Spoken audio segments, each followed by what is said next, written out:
So, who exactly is the man turning heads and twisting stomachs in the courtroom this week?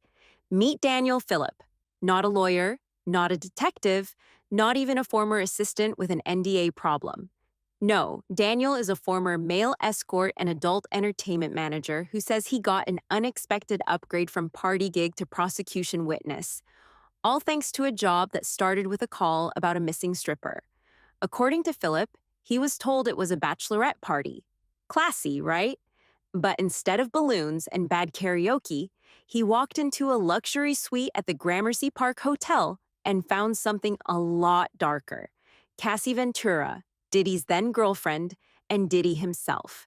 Front row seat, fully clothed, watching every second unfold. Well, the latest witness to take the stand today is a man named Daniel Phillips, and he was a male strip show manager. He would manage male strippers who would perform for things like bachelorette parties. But he said that he was paid to have sex with Cassie Ventura back in 2013 in a New York City hotel while Sean Diddy Combs allegedly sat in the corner, watched, and masturbated. Now, if you're thinking, surely this is the most disturbing part of the testimony, you'd be wrong. Because what Daniel says happened after that will leave your jaw on the floor. Stick around, it gets a whole lot worse.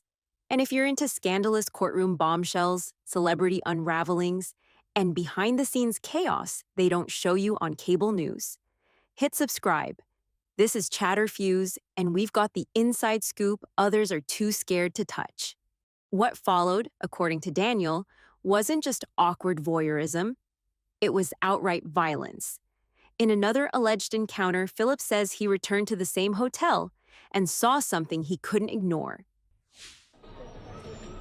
Now, Phillips also testified that he witnessed Combs assault Cassie in their home and that he feared for his own life, but eventually befriended Cassie. Diddy, mid-rage, hurling a liquor bottle across the room. Not at a wall, not as a scare tactic, straight toward Cassie. But that wasn't the end of it.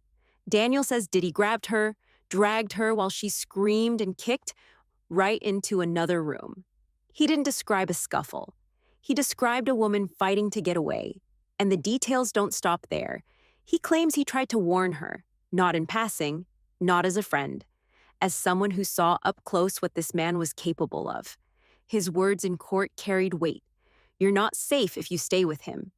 Whether she listened or not, that warning hit like a warning flare in a quiet storm.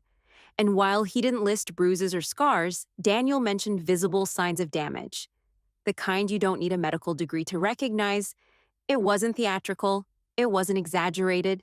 It was the kind of testimony that makes a jury lean forward and shift uncomfortably in their seats, because it paints a picture no one wants to look at, but no one can look away from either. The courtroom barely had time to absorb what was said before Diddy's legal team launched into attack mode. Leading the charge was attorney Xavier Donaldson. And from the first question, it was clear he wasn't aiming for clarity. He was aiming for confusion. He didn't challenge the emotion of the testimony. He went after the details. Where exactly was Diddy standing? How far was the bed from the door? Which direction did you walk in from?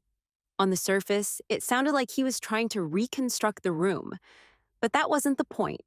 The goal was to drag Phillip into the weeds, get him tangled in memories from years ago, hoping he'd stumble, second-guess, or contradict himself. It wasn't subtle, it wasn't elegant, but it didn't have to be. This wasn't about telling a better story. It was about shaking the foundation of Phillips. And as the defense kept drilling deeper, it became clear they weren't trying to disprove what happened. They were trying to blur it just enough to make people forget what it felt like to hear it. Once the defense realized they couldn't erase the story, they tried to smear the storyteller. Donaldson pivoted away from what Phillip saw and straight into who he is. His career in adult entertainment was dragged into the spotlight, not as context, but as ammunition. Why was a manager, not a performer, sent to this supposed job? Was he filling in or stepping up for reasons that had nothing to do with scheduling? Then came the curveballs. Out of nowhere questions about his business, his marketing tactics, even the way he promoted his company online. The message was obvious. This isn't someone who should be trusted. This is someone with a motive. And the more absurd the questions became, the more obvious the tactic felt. Not to disprove what he said, but to make the jury feel like they shouldn't believe it. Because if you can't fight the facts, you discredit the person delivering them. Phillip didn't lose his cool, but the room could feel the shift, from testimony to interrogation, from truth-finding to target practice. After working to stain his character, the defense circled back to what mattered most, the moment Daniel described as violent and terrifying. But now, every detail was fair game. Did the bottle actually make contact? Where exactly was Cassie standing? Which direction did Diddy throw it? They didn't question the emotions in the room, they questioned the geometry of it.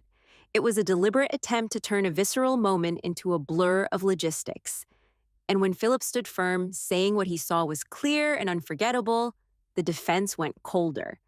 Why didn't you step in? Why didn't you call the police? The implication was calculated. If it was that serious, why didn't you act like it? But silence doesn't equal safety. And anyone who's ever felt powerless in a room knows that. Still, in a courtroom built on logic, those questions hang heavier than they should. With the back and forth growing more tense by the minute, it became clear this wasn't just about Daniel Phillip anymore. It was about the bigger picture each side was trying to draw. For the prosecution, Phillip was more than just a witness. He was a doorway, a rare first-hand look into the so-called freak-off world they claimed Diddy orchestrated. His account placed Diddy not just nearby, but in the room, in control, pulling strings no one was supposed to see. And with the added layer of violence, that testimony starts to look like a blueprint, a way to tie sex, coercion, and control into a single narrative that could push the trafficking and racketeering charges over the edge. But the defense knows that if they can crack just one piece, one shaky memory, one unanswered question, it can ripple out and cast doubt on the entire case. That's why every word, every pause, every misstep from Phillip is under a microscope. It's a legal knife fight dressed up in courtroom protocol. And the jury? They're not just watching the evidence, they're watching how both sides tell it. So, what started as a bizarre sex party allegation has now cracked wide open into something far more chilling. We didn't just hear about a man being paid to perform. We heard about power, about control, about a woman allegedly screaming while a music mogul watched. Or worse, acted. Daniel Phillip's testimony lit the fuse, and now the courtroom is bracing for impact. The defense may have clawed at his credibility, but the image he left behind, Diddy watching in silence, then exploding in violence, is one that's not easily scrubbed from the minds of a jury. And remember, this is just the second witness. Cassie hasn't even spoken yet. So if Diddy thought this trial would fade quietly into the background, he might want to brace himself, because this explosion, it's only just started to burn. For more raw celebrity drama and courtroom shockers they wish you'd ignore, make sure to like this video, drop your thoughts in the comments, and subscribe to Chatter Fuse, where the truth hits harder than the headlines.